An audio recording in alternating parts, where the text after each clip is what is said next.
I'd love to welcome everyone to this week's Citizens Climate University. It's a weekly webinar program of Citizens Climate Lobbies that provides CCL supporters like you and I with access to in-depth training opportunities on topics related to climate change and effective climate advocacy. I'm your host, Brett Cease, and tonight's topic is an important one: diverse and equitable outreach in your chapter. We're going to be joined by Danielle Whyte, one of CCL's National Chapter Development Team members, for training that reviews the foundations and building blocks for a CCL chapter culture that's healthy and inclusive.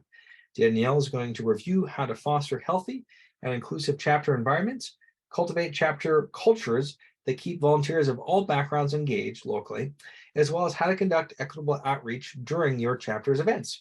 And if you're interested, again, on the slide as well as in the chat, we've put a link where you can follow along with us at cclusa.org/diverse-equitable-outreach. So with that, let's find out a little bit more about Danielle, and then I'll pass it to her to take the reins for the rest of the night. Let me introduce you to our amazing speaker. Danielle Whyte is a sophomore at the George Washington University in Washington, D.C. Danielle has shared in her entire CCL experience that it's been a testament to the power of onboarding done right. Starting in 2019, her first introduction to CCL began with a genuine interest in humanity and relationship building. Because of this warm, welcoming interaction, she now serves as the National Chapter Development Intern. Her work focuses on utilizing calls and texts to maintain and increase attendance at local chapter meetings nationwide. And in line with her other responsibilities, Danielle started this passion project centered around equitable onboarding, outreach, and engagement practices so that chapters nationwide can really learn from each other, as well as what she's going to share tonight, and reflect on their unique, diverse communities as they rally around the shared goal of addressing the climate crisis. With that, though, I will pass it to you, Danielle. We are so grateful for all of you joining us tonight. You're in for a real treat, and the floor is yours. All right. Thank you, Brett, for such a lovely, warm welcome. And I want to tell you all that there are three main points that I will cover tonight to get you all situated to soak in the most knowledge you can from tonight's presentation. So first and foremost, I will be sharing what it means to conduct equitable outreach, the how-to. Then I will speak to what it means to foster healthy and inclusive chapter environments, the ins and outs, all that you need to know in order to put these words into action. And last but not least, I will be letting you know how to cultivate chapter cultures that engage for the long term. Again, our goal is to create CCL volunteers that are with us for a long time, CCL chapter volunteers that just can't get enough. And if you're able to follow these skills, not only will you do that, but you will create a chapter environment that is so healthy and inclusive that folks will tell their friends to tell their friends all about it. Now we're speaking to the workshop learning outcomes. From those three main points, these are the key takeaways that I want you to have. I want you to come away with effective tools for connection, ideas to implement, and a sense of community across chapters. Not only are you here to learn from me, but I want you to be here to learn from one another. This is a community-based environment on tonight's Zoom call, so I want you to feel free to ask questions of your peers, to ask for clarification, to share insights, to share ideas, because we build each other up by being together and by learning from one another. So to get started, I want you all to have a few baseline definitions of outreach, onboarding, and then of engagement. First, to define outreach, this is the basic form of reaching out and inviting someone to join you in CCL, saying, hey, would you be interested in our chapter? And then when you hear that yes, we'll move on to what it means to onboard and engage. But outreach is asking that initial question, the join us, the are you interested in Citizens Climate Lobby? I know you've all done that before, so you are already doing outreach, and now it's just a matter of ensuring that it is equitable and diverse and engaging. So next we move to onboarding. After we hear our response to the first question of, hey Danielle, are you interested in Citizens Climate Lobby? We move on to onboarding. Onboarding is showing someone the outlets that they can access so that they can succeed in their chapter, so that their skills, talents, and strengths can really shine in a space so that they feel as though they are a contributing factor, that they are much more than a volunteer, that they are a gear that continues to keep the machine turning. So When we better understand onboarding, and when onboarding is done right, we shift to engagement. Engagement is folks who are in love with CCL, folks who have the heart eyes for CCL and they want to get involved in every way possible. Again, we don't just want volunteers, we want active members. We want folks who are deeply invested in the mission of CCL and in the mission of your chapter and the ways in which you're carrying out CCL's overall national mission. So, folks who are sticking around and feeling seen. As Brett mentioned in my personal impact statement, I was onboarded so well that I wanted to engage, and that's why I'm here with you all tonight. Once onboarding is done right, to make someone feel welcome and seen, their engagement levels will simply feel as though they belong. They're engaging in a way that speaks to how they were onboarded. So in this sense, the model is cyclical. Outreach to onboarding to engagement, because folks who are engaged are going to be doing outreach in their own ways. They're going to be turning to their peers, family, loved ones, and saying, hey, CCL makes me feel so welcome and empowered, and I think it would make you feel the exact same way. So let's move on to the analogy that I use in the sense of diversity, equity, and inclusion. We have our baseline definitions of outreach, onboarding, engagement, and now we're shifting to begin to examine the DEI work. So I'd like to invite you all to a dinner party. Over in the East Coast, it's just around dinner time, so this is a perfect time for you to accept my invite. And we're now speaking to diversity. Diversity is looking at who have I invited? Who is in the space? Is there a variation of identities, lived and learned experiences? Again, it's quite literally asking who's at the table. Next, we move to equity. Then we ask folks, is everyone being served to meet their needs? Not what we assume their needs to be, it's what their needs actually are. So if I am having an equitable dinner party, I am, in the context of this food-based analogy, I'm respecting folks' dietary restrictions. If I know there are vegetarians at the table, that means there's vegetarian options. If I know there are gluten-free persons at the table, that means there are gluten-free options. Again, we are meeting folks to what their needs are, not what we assume them to be. Again, because if you make the assumption that everyone will eat meat at the table, that's not necessarily equitable. That is simply, it's equal. Everyone has some food, but that might not be the food they actually need to serve their body. And next, and last but not least, we move on to inclusion. And inclusion asks, is the dinner party accessible? We're thinking about our invitations. Were they sent out in a language that's accessible to multiple persons who perhaps English isn't their preferred language of engagement? When we think of time, did we pick a time that's perhaps a prayer time or a time when many folks are at work? Our date, does it fall on a religious or cultural holiday? Are we thinking much wider than what would be inclusive for ourselves and opening our minds to what would be inclusive for the persons around us? And this is also asking, does everyone have a seat at the table?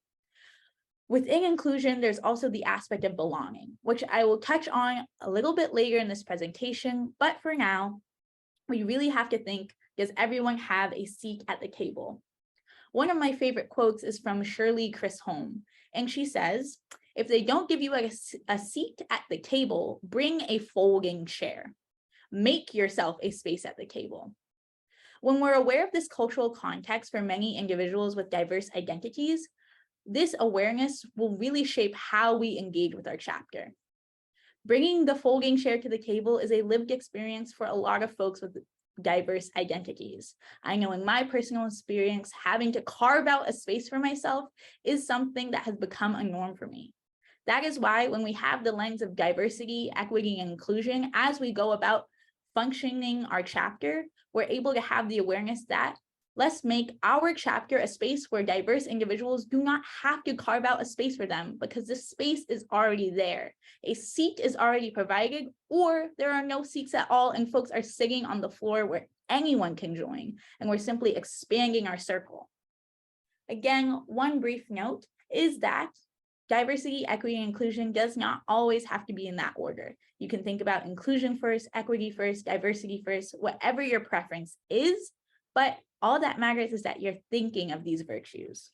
And now we'll shift to discussing the U in outreach.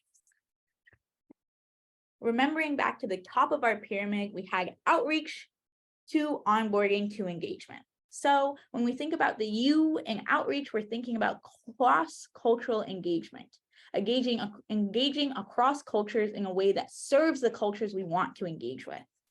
So I would like to take you all to English class, and we'll go with the who, what, where, when, why, and how of cross-cultural engagement. So first we have our who. Who are we trying to reach? What populations are we trying to engage with? Are we looking for more BIPOC folk? Are we looking for more youth? Are we looking for more folks from a certain political affiliation? Who are we looking for? When we have a strong understanding of our who, then we have a better understanding of how we engage with the other questions we're asking ourselves when we do cross-cultural engagement. Next, we have the what. What methods are we using? Are we sending out emails? Are we tabling live in person at events? When we think about what methods we are using, we are again thinking in a way that serves the population we are trying to reach out to. If I am trying to reach a certain population and I'm only posting on Instagram and Twitter to promote, perhaps this might not be the method that will truly engage with the population I want to engage with the most. Next, we move to where. Where are we conducting our outreach? I think each and every one of these questions is incredibly important. And I also think where has one of the most actionable aspects to it. It is quite literally asking ourselves where we are entering, what spaces we are entering in order to engage with the desired population we want to speak to. So if we're looking to engage in youth populations, our where should be at centers where youth are. Maybe we're tabling at high schools. Maybe we're tabling at local fairs or events where we know a lot of young people are. Likewise, if we're looking for BIPOC populations, perhaps we're engaging with BIPOC populations at cultural events, at cultural celebrations. Again, our where is thinking about where are we conducting our outreach, and is that space where we will meet the group and population that we are trying to reach out to. So taking a moment to look what's in the community and where do I want to engage to reach the population I'd like to engage with. Next, we move to how. How are we engaging cross-culturally? And when we're able to look at our communities, we're able to look at who we want to reach out to, we're asking ourselves, how can I engage with you? How can we work with you? Not how can you work with us? That is a question that someone you're engaging with might ask, but hopefully you have beat them to it by asking, how can we work with you? So we've covered who, what, where, how, and now we've reached our why. When we think about our why, we're asking ourselves, what are we doing this work for? Why are we seeking to engage with these populations? And I implore you to reflect on your answer to that question now. Why do you want to do this outreach? Why are you interested in diverse and equitable outreach? That is something you can feel free to share in the chat, or there'll be spaces to share about that later on as well. But as we stand here, we've covered who, what, where, how, and why. As I mentioned previously, when is our cyclical question. We should constantly be asking ourselves, after reflecting on the current status of our chapter, how often are we engaging cross-culturally? Are we looking within our chapter to ask ourselves, when we're aligned with our mission, how are we acting upon it? How often are we engaging with the persons and the populations that we ought to reach, the diverse populations, the populations that we want to serve equitably? After we have conducted cross-cultural engagement, there is still so much more to do. We're imagining a world where we've answered all of these questions successfully. We figured out who we want to reach out to. We used methods that met them where they are. We conducted our outreach in spaces where these populations are thriving in. We ask ourselves, how can we work with you to uplift the talents and creativity and innovation of the populations we're connecting with? We've asked ourselves why we're doing this work, and we've constantly created the practice of checking ourselves on how often are we engaging cross-culturally. We've answered all these questions. We have engaged with the population we wanted to. So now we shift to asking ourselves, what's next? What does cross-cultural mean? My definition of cross-cultural is across cultures. It means connecting with diverse persons from cultures different than ourselves. And this is however you'd like to define culture. I would define one of the cultures I'm connected with is youth culture. So if I want to conduct outreach that is diverse and equitable, that means conducting outreach outside of my generation, outside of the persons that are akin to the communities that I'm already in, reaching beyond. So I'd like you all to think about the words welcome and then nurture. From the Merriam-Webster dictionary, welcome is a verb. That means it's an action. And it means to greet hospitably or with courtesy or cordiality. Second, it also means to accept with pleasure the occurrence or presence of. We'll be focusing on that first definition primarily when we think of welcome in this context. So again, welcome is that welcome to Sing-a-Sing's climate lobby. Next, we shift to nurture, which is also a verb, and it can be defined as to supply with nourishment or to further the development of. I'd really like folks to center in on the first and third definition of nurture. Again, in the chapter context, to supply with nourishment is to meet the needs of the chapter volunteers that you want to engage with and create a healthy cycle of prolonged engagement with. Likewise, your chapter is hopefully a space that nurtures the talents, abilities, creativity, and innovation. I know that is what my chapter did for me that enabled me to be in this space. So we want to make sure that our chapters aren't static, they're dynamic, they're evolving. Folks are coming in with their skill sets and really able to dive in deeper. And now that you've gotten the dictionary definitions of welcome and nurture, I would like to share another analogy with you. I'd like you to think of a blank room. It is completely empty. I'll give you a second to imagine that in your mind. So that room is mine, and I'm happy to welcome you into it. I've opened the door to my blank room, and I'm happy to welcome you in. Then I close the door and leave you there. I have welcomed you. That should mean I've done enough, correct? When we go beyond welcoming, which is again just welcoming someone into an empty room within this analogy, or in a similar analogy, if I were to invite you to a social engagement and I welcomed you in the door, but didn't introduce you to anyone else there, yes, I did welcome you, but I didn't actually nurture you in this space. So when we think into our blank room analogy, nurturing is me asking you, what do you need in this space? Would you like a fridge? Would you like a sofa? Would you like a recliner? Do you need water? Would you like open windows or closed windows? What paint should we use?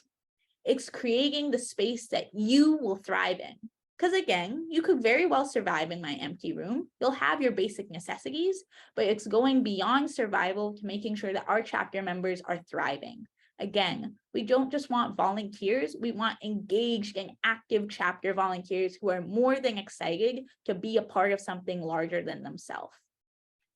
So when I welcome you into this room, that is my starting point. I want to nurture you in this space so you have everything that you need in order to thrive. I want you all to take a moment to reflect on your current practices. What are your current practices? How are you welcoming folks? How are you nurturing newcomers? What current practices are you doing? If you feel as though you don't have any current practices, that is a-okay. This is your space to again learn from one another. But I will also share with you some examples. So not only will you learn from your peers, but I will provide some concrete examples that you can do after you hop off this call. feel free to place your response of how you're engaging with newcomers in the chat. Our first response is we send them a text shortly after we get them on our roster notice to welcome them. Again, one text can go oh so far when it comes to making someone feel as though they belong. Again, nurturing and belonging are deeply intertwined. When we nurture folks, they feel as though they belong in a space. And when folks feel as though they belong, that is because they have been nurtured. So this is where we're able to really engage with the virtue of belonging. That text makes me feel invited. We have another comment that says, introducing myself and giving them an opportunity to introduce themselves. Again, a lot of this work goes back to our basic human engagement skills. When we meet a new friend, of course, we introduce ourselves and ask them to do the same. So in a chapter setting, that is what we ought to do when it comes to really making sure we're engaging with newcomers. Again, newcomers are not just another number to add to your roster. They're dynamic human beings that have a passion of interests and a passion of reasons why they wanted to engage with CCL and specifically your chapter. Next, we have someone mentioned, we have an onboarding team who welcomes and tries to engage new members, new volunteers in chapter activities. Again, one of the first things that CCL asked me to do was an action item. I met CCL way back in June of 2019, and one of the first things I was asked to do was join them for the November conference. I was asked verbatim, would you like to go to DC? That was the question that made me feel like I could be a part of something larger than myself. I immediately felt engaged, and it gave me a tangible action item to look forward to. Now, you don't have to ask your chapter members to go to DC with you as well, but asking them to join you for your chapter hike, your chapter book club Zoom call, or just a cup of tea or coffee is exactly what we need to make new volunteers feel welcome. Kaylee says, when I do welcome calls, I like to ask open questions and let them guide the conversation. Then I connect them with local volunteers who are skilled in their interests to mentor them. Again, connecting our newcomers with our experienced volunteers is a great way to not only form interpersonal relationships, but for circular learning to happen. Not only can those experienced volunteers teach their newcomers a thing or two about the chapter, but with those fresh set of eyes, newcomers can share what they'd like to bring to the chapter as well. Teresa says, we're following the recommendation of the onboarding team of sending a short email asking if they have 30 minutes for our calls. Then we follow up in various ways. I really like the various ways aspect of that comment because, again, we're meeting folks where they are, meeting them at the needs that thrive and connect with their passions, skills, and talents. Next, we have, when we have our chapter meetings, we save time at the beginning for everyone to slow down and share who they are. And a new connecting question like, what's your favorite activity for summer, favorite TV show, book, etc.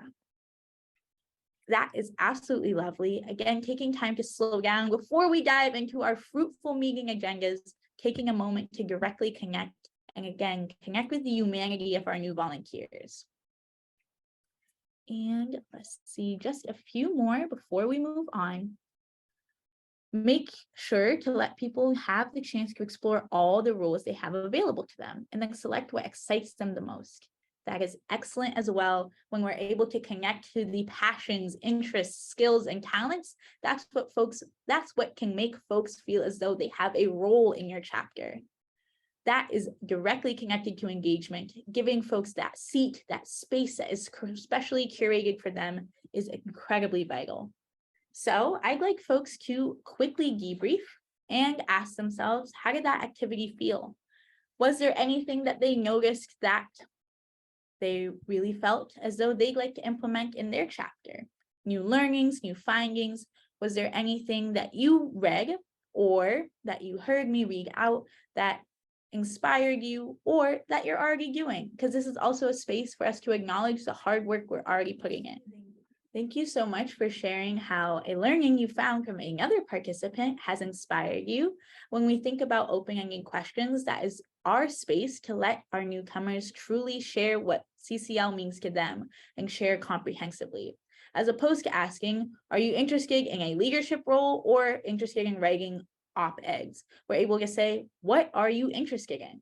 As opposed to a closed-ended question of, do you prefer to give presentations or do you prefer to be behind the scenes? Asking folks, what actionable items would you like to take within the context of this chapter? So thank you all for sharing and debriefing with me. We'll now shift to a mini pop quiz. Don't worry, you're not being graded. This is your tool for self-reflection on the current state of your chapter. As you've already done through our whiteboard feature, we're just moving to a set of reflective questions that you can hopefully engage in with your chapter for days, months, and years to come. So when we think about culture building, we have to think about our guiding questions. First, are our chapter values clear amongst new and longtime members? Are our chapter values clear amongst new and longtime members? Is our chapter clear on what we stand for, what we don't stand for, and protocols for when imperfection arises? Thinking back all the way to our room analogy, we created a room that nurtured. And again, perhaps this room might not be perfect. Folks, their needs, interests, passions change.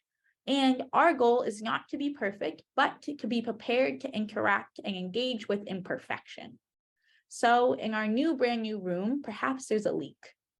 As opposed to fretting and worrying, our job is to make sure that we have prepared ourselves with the tools to address when problems arise. And that is something we can do when our values are clear.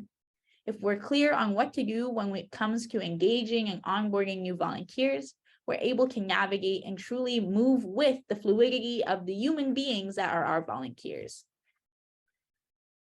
Next, and directly connecting to when imperfection arises, what support systems are in place? What are our support systems when the room begins to leak on a rainy day? What are our support systems and what are our channels that we have for folks to ask for support, to ask for help, to say, this leadership role met my needs for the past month. However, I'm ready to try something new. And if there are no support systems in place, what initiatives are in the works? What initiatives are we currently building, developing, whether that is an internal DEI committee, whether those are initiatives such as a Google form for folks to ask for help, to ask for insights. What initiatives do we have in the works? And hopefully, from what we shared in our community whiteboard, you all are inspired to take some of the initiatives that are already being done. And since one of our goals tonight is to build that sense of community, to reach out beyond chapter borders and saying, hey, I've heard your chapter is doing X, Y, and Z, and I'd like to begin to do that as well. How did you do it? And last but not least, if you're able to answer the first two questions, the answer to this question is likely a yes. Do all members feel empowered to share their voice? Empowerment looks different for many different persons, and what matters is that we have the channels to empower and hear the voices of the chapter members we want to engage with. So maybe this empowerment looks to one volunteer as saying, I really like this event and now I want to host it, and giving them the support there. Or perhaps we have the channels to share grievances, to share frustrations, and to be willing to be adaptable and ready to learn and navigate newness.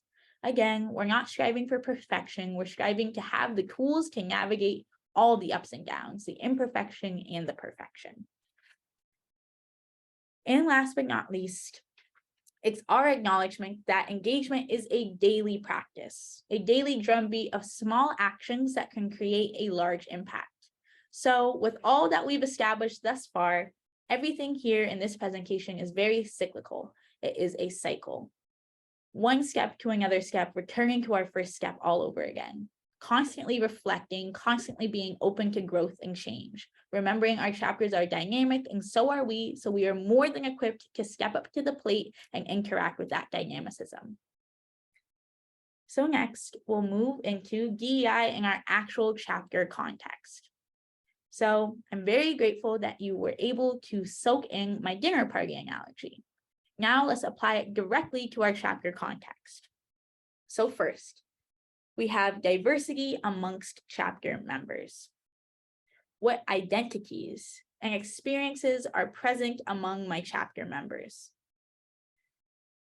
Again, we've honed on it before. When we're engaging cross-culturally, we're engaging beyond. We're reaching out further than our direct sphere of engagement to ensure that we have the connections and the facilities to ensure that every person, with respect to their identity, is able to thrive. Next, we ask ourselves again to reflect on equity.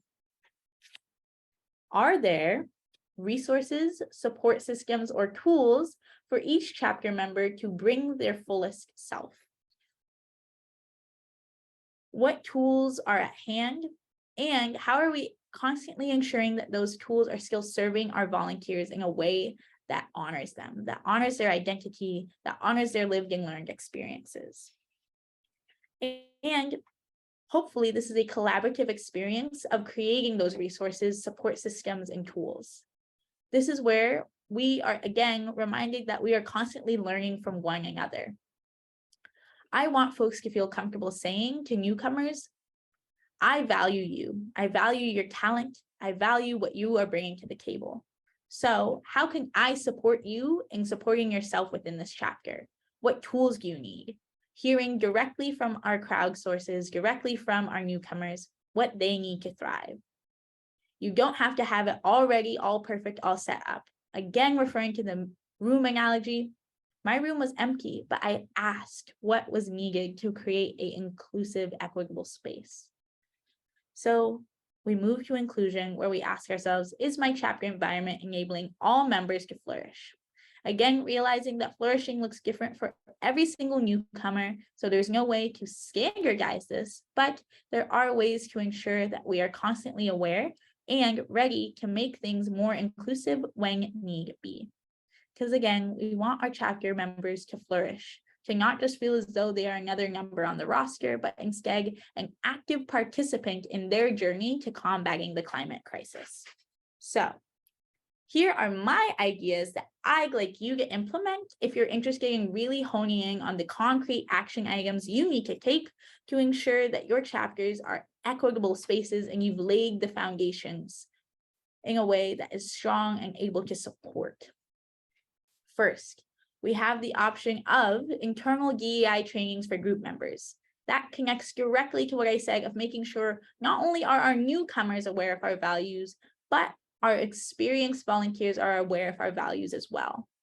There are endless resources out there to facilitate DEI trainings within your chapter. And perhaps you have a chapter member that is interested in hosting those DEI trainings. That is a great opportunity for you to lean on the skills that are present in your chapter. Next, we can shift to thinking about a chapter DEI statement.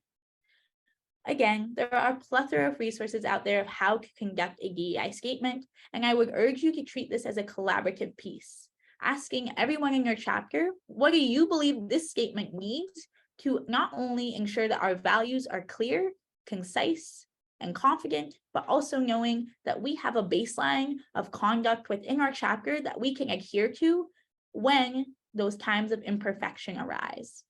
I know that I, with my identities that I hold, feel most comfortable when I'm able to enter and engage in a space where I know what the values are, that I can be confident on the values being present inside each and every chapter member.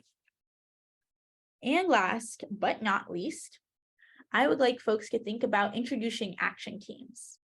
Affinity spaces are a great way to make sure that your chapter members feel as though their identities that they hold and that they value are being affirmed.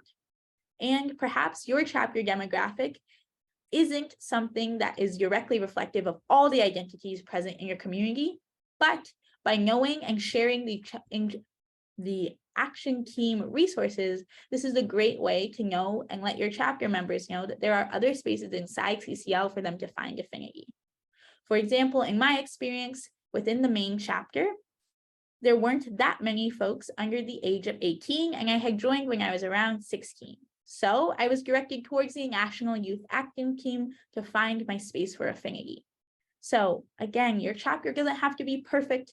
It does not have to have every single identity present in your community within it. That is something you can strive towards, but if that is not your lived reality, do not fear to lean on the action teams for folks to find that affinity and find those spaces.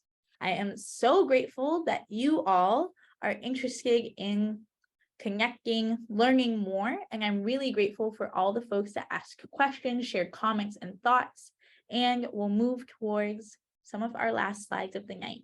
Thank you, Danielle. Yeah, I'll just jump in real quick with a review of some of the resources.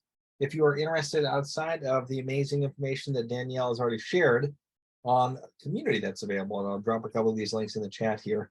The biggest thing that I wanted to recommend is basically, if you're looking for specifically diversity, equity, inclusion trainings, I would recommend in community just going directly to our search and using the keywords right there. So I've just used inclusion here. And obviously we have wonderful trainings and pages all about this. For example, this training page is going to be updated with the recording after Danielle presents it tonight, building more diverse and inclusive chapters. You can also see we have an overall topic around this, where we've got specific resources listed, from our Spanish language resources or multicultural resources to anti-racism and allyship resources to this page that I'll show next, CCL's diversity and inclusion initiatives. We also have action teams and affinity groups like Danielle was mentioning. And this wonderful page right here, just specifically on the diversity and inclusion efforts in CCL, I think does a really great job of highlighting not only how diversity and inclusion is woven into our values, our core values overall as an organization, but also what we offer in terms of training, in terms of those action teams, and in terms of community ambassadors, a role that if you're interested in finding out more for you or your volunteers, you can definitely explore this page and get in touch with Karina, our diversity and inclusion director. You're also more than welcome to check out some of the recent news in our inclusion forums. And last and certainly not least, we have all of this information on the onboarding action team too that's available for you with that critical intersection of the work that Danielle's been mentioning with onboarding. And I know that she is a core part of this team. So please feel free to check that out as well in the chat. I'll just drop a link to both the action team. I think I've actually already done that, as well as the search page. If I just typed in inclusion, where you can find all of that information at your disposal. So with that though, I promised you 1 hour of wisdom talking about our 3 main points, thinking of what does it mean to cultivate equitable outreach, foster healthy and inclusive chapter environments, and create cultures that create long-term engagement. Hopefully you feel as though you've come away with these learning outcomes and you're ready to act. Again, remembering that this is a cycle. We're focusing on those daily drumbeats, those step-by-steps to build and lay foundations that are strong and that are ready to support all of our dynamic chapter volunteers as we center ourselves towards the fight against the climate crisis. So if you all would like to reach me, my email is danielle.whyte, WHYTE, @citizensclimatelobby.org, and I am more than happy to engage with you and create CCL chapters that speak to the diversity, equity, and inclusion that the climate crisis and the fight against it needs. So thank you all for joining me. I really appreciate it, and I hope you have a wonderful rest of your evenings. Thank you for listening to this episode of Citizens Climate Lobby's training program. You can tune into more episodes anywhere podcasts are available. Inspired by what you heard today? Join Citizens Climate Lobby to advocate for bipartisan climate solutions. Go to community.citizensclimate.org to find more trainings, resources, your local chapter, national action teams, discussion forums, and more. Be sure to like our Facebook page and follow us on Twitter and Instagram @CitizensClimate. We also invite all of our listeners to subscribe to our YouTube channel for more inspiration. Like what you hear? Recommend us to your friends and make sure to give us a 5-star rating. It helps us show up on other listeners' feeds. Feel free to pass on any suggestions for future episodes in the comments as well. And together, we are creating the political will for a livable world.